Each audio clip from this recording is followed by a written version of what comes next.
cruciale, puisque c'est la phase où on va découvrir les attentes, les valeurs, les besoins du client. Comme on vient de le voir ici, merci Jean-Louis, où on a vu justement, dans cette série de questions, en fait, cette assise de questions, où très souvent on reprend les questions motivationnelles, les questions de contexte, les questions de concurrence. Et bien souvent, cette phase, on peut la terminer par une question simple, à laquelle on pense rarement, qui est « Quelle est la question que je ne vous ai pas posée qui est importante à vos yeux ?» Pour terminer cette phase découverte. Deuxièmement, il est important aussi de savoir faire une belle reformulation. On l'a vu au travers des pas twistés qui justement permettent de synthétiser et reformuler la parole du client.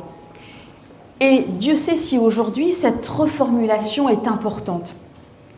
On l'oublie et très souvent on oublie justement de reformuler de manière courte plutôt que d'être dans un d'accord ou du coup qui n'apporte aucune valeur. Alors que là, vous allez montrer à votre client la compréhension.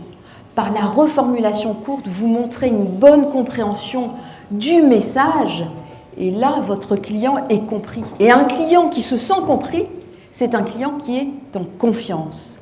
Et aujourd'hui, j'aime à dire que la confiance, c'est la meilleure monnaie du XXIe siècle.